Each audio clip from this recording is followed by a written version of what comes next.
Here now with reaction, the author of the best-selling book, In Trump We Trust, E Pluribus Awesome, and Coulter. And to me, this comes down to a very simple, basic, fundamental choice. The inconvenience of a few guests that want the privilege to be here, the inconvenience, or the gambling with the lives of the American people. Why is that such a hard decision for people? No, and you're right in your monologue. Why can't we learn from Western Europe? Just a few weeks ago, German intelligence reports that 1,000 German residents have gone to fight with ISIS. Hundreds of them have come back to Germany, and what does Merkel do? She's setting them up with welfare because, you know, if they don't have a lot of welfare, that could radicalize them. Why don't we believe what these migrants say? They come to countries, they rape women. They're having a very difficult time learning not to rape women, even if they're infidel whores and have short skirts. What other immigrant group could not stop itself from raping masses of women? They march around saying, no, you're going to live under Sharia law. They commit terrorist acts. It's right in front of our eyes. And can you imagine? I mean, what Merkel has done is spreading throughout Western Europe.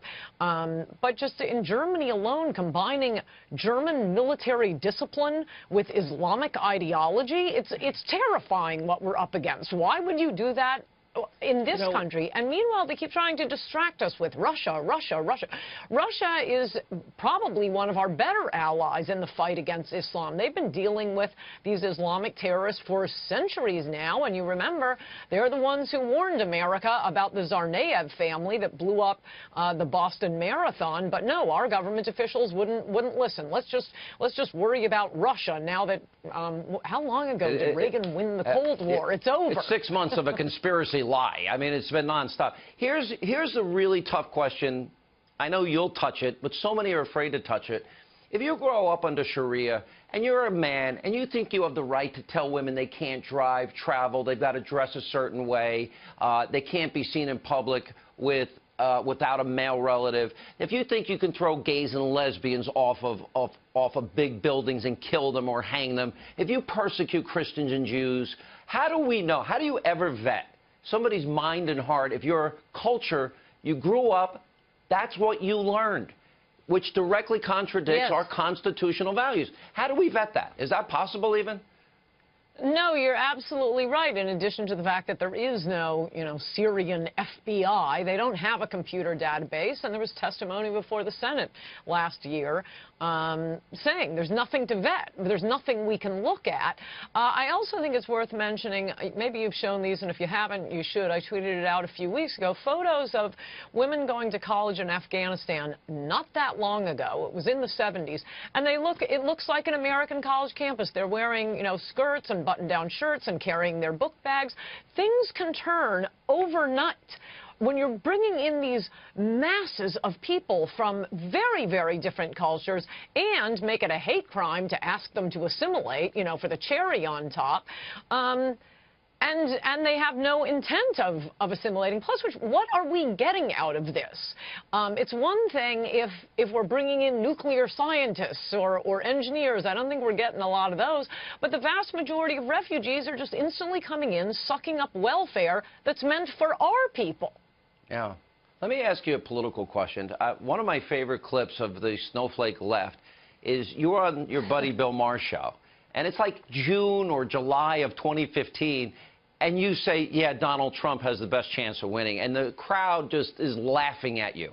I don't think they're laughing now. So you've been a very strong supporter. I'm pretty angry with the Republican Party. They seem ill-prepared, especially on repeal and replace.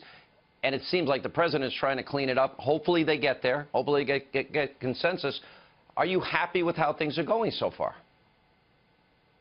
On most things, I'm disappointed with the Republican Congress. First of all, they ought to be impeaching those 2 travel ban judges immediately. It is totally outrageous. It is against the Constitution. The president, and by the way, every member of Congress, took an oath to uphold the Constitution. The commander-in-chief has authority over immigration. He has full authority not only through the Constitution and his duties as commander-in-chief, but through a federal law passed by Congress that's been on the books and reaffirmed in hundreds of Supreme Court cases, or rather court cases, at least a dozen Supreme Court cases. This is 100% the prerogative of the commander-in-chief, and to have a district court judge stepping in and saying, oh, no, the commander-in-chief doesn't have that duty. What else is it? Could a district court just say, oh, no, we're overruling your decision to go to war because, you know, someone in Hawaii could be affected?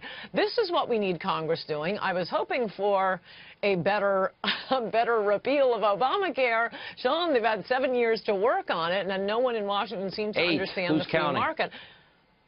Yeah, they've had 8 years. You know, I'll hold our Emperor God Trump harmless on Obamacare. That really isn't his job. He's supposed to be building the wall, deporting illegals, imposing the refugee ban. But with looking at the massive resistance a pro-American president we finally have, looking at the resistance he's getting, he could use an assist from Republicans in Congress, and other than a handful of them, he's not getting it.